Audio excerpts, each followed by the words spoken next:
Save किया था ना? मैं सिर्फ इसलिए गया था क्योंकि उसने मुझे कॉल किया, that's it. But listen तो. Save it for someone else. जिंदगी में सेव करना जरूरी है, मगर जब बात पैसों की हो, सिर्फ सेविंग से काम नहीं चलेगा। इक्विटी म्यूचुअल फंड्स में इन्वेस्ट कीजिए और अपने सेविंग्स को आगे बढ़ने का मौका दीजिए। Mutual fund investments are subject to market risks. Read all scheme-related documents carefully. The trial took just a few minutes. 4 lashes would fall on the body of Khawar Naeem Hashmi, accused of defacing the mausoleum of Muhammad Ali Jinnah on Pakistan's Independence Day in 1977. He was arguably lucky. The other journalists who had joined him in a public protest against military dictatorship in Pakistan were sentenced to 5 lashes each. Lines were drawn on their back to ensure the whip would fall with military precision. Army officers, Hashmi would later recall, would amuse their families by bringing them along to watch. Lashing seemed to have become popular amusements in General Muhammad Ziaul Haq's time. 100,000 people gathered in a Karachi park to watch the punishment of Muhammad Kaleem, convicted of raping a child. Earlier this week, the world was reminded of those evil days in Pakistan, when newspaper owners and editors were called into meetings with top military officials and ordered to cease covering establishment darling turned insurrectionary Imran Khan. During his own term as Prime Minister, Imran and the Inter-Services Intelligence Directorate, or ISI, used enforced disappearances, torture and false criminal cases to terrorize journalists, even driving some dissidents into exile. Abzar Alam was shot outside his house, expert Lynn O'Donnell reminds us. Asad Ali Toor was bound, gagged and beaten inside his own home. Exile critics even found themselves targeted for assassination overseas by hit squads alleged to have been hired by the ISI. This time around, Imran has been made to wear the muzzle and chain he gleefully used on his opponents. But that's really bad news for Pakistan. Like much of the Indian media, the news industry of Pakistan was born in the ideological crucible of the freedom movement. Dawn, founded by Pakistan movement patriarch Muhammad Ali Jinnah, was converted from a weekly to a daily newspaper. Mir Khalilur Rahman's Jang, Hamid Nizami's Nawai Waqt, and Mia Iftikharuddin's Pakistan Times would drive the emergence of a new generation of post-independence media conglomerates. Even though an organized media flowered, historian Saima Parveen and Muhammad Nawaz Bhatti remind us, it was not, and I quote, free to defend democratic values. Instead, they were working to praise government policies. National interests, the glory of Islam, the ideology of Pakistan, these were the catchphrases used to extend support from the press for the government. General Ayub Khan's military regime did away with the pretense and instituted formal censorship. The left-leaning Pakistan Times, the Imroz and Lail-o-Nahar were nationalized. The 3 mass circulation newspapers run by former Prime Minister Zulfikar Ali Bhutto's family, Musawat, Hilal-e-Pakistan and Nusrat, also ended up in the hands of the state-owned National Press Trust. The Press and Publication Ordinance introduced by General Ayub, and which among other things penalized the publication of crimes of violence or sex in a manner likely to excite unhealthy curiosity, as well as information calculated to cause public alarm, provided a powerful tool where gentler persuasion failed.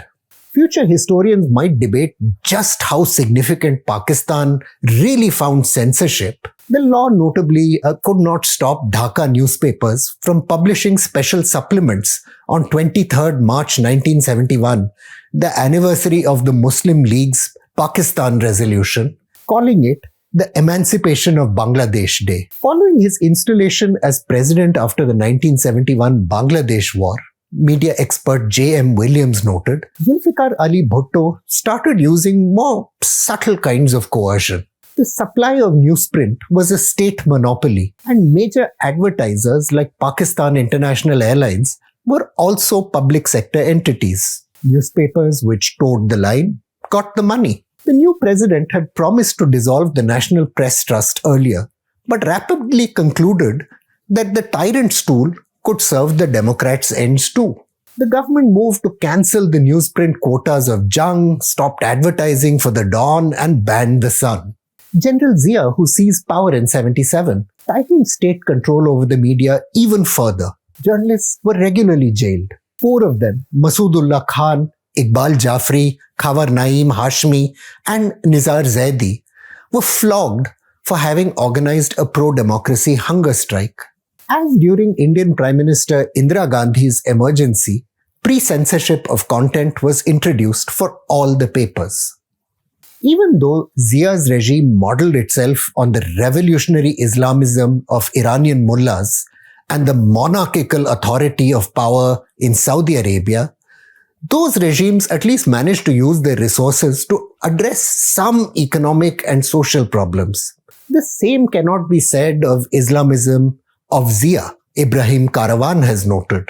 And that meant the only tool the government had was the stick. Former Prime Minister Benazir Bhutto, who came to power after Zia's assassination, did initiate an opening up of media freedoms in the climate of democratic revival that followed. But editor Imran Aslam recorded that her government routinely sought to buy off critical journalists. The military, for its part, maintained its own list of client writers as it battled the Prime Minister for control of the establishment. The Nawaz Sharif government restored the use of blunt tools. The owners of the news, Mir Shakilur Rahman, famously released tape conversations of 2 prominent government officials seeking to blackmail him into sacking critical journalists, saying they would unleash tax prosecutions if he didn't fall in line. Former military ruler General Parvez Musharraf cast himself as a defender of the free press and enabled the rise of private television news broadcasting. Even under Musharraf though, journalists who crossed the establishment faced pretty severe consequences. The journalist Syed Salim Shehzad was murdered allegedly by the ISI.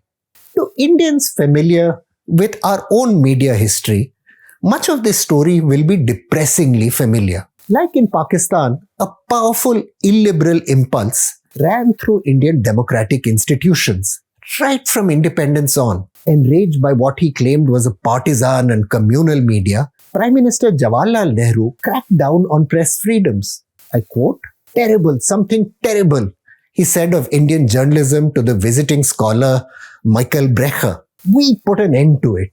You see, in 1950, the Supreme Court had shot down the government of Madras's ban on the left-wing weekly Crossroads. Then another court stopped the Delhi government from pre-censoring the Rashtriya Swayamsevak Sangh's magazine Organizer. The government responded by resurrecting colonial-era anti-free speech laws to make sure neither the left or the right could have a free voice. The Indian state also created a system of pelf and patronage to ensure it controlled big media houses. Even though the media sometimes fought back very honorably, it has rarely enjoyed genuine independence from the government. Even though few of Imran's opponents have reason to shed tears for his fate, liberals know what's past for a democratic transition is coming to very closely resemble a military tyranny. The commentator Omar Vadech, among others, has thoughtfully noted that the real lesson is that the generals need to be evicted from Pakistani politics and democracy allowed to take a normal course. The chokehold of the military on ideas and debate has created a republic of fear. For Indians, the crisis in Pakistan ought to be a reminder of just how fragile democratic freedoms are and how difficult they can be to rebuild after they are allowed to crumble. I'm Praveen Swami and I'm National Security Editor of ThePrint. Thank you for watching Security Code.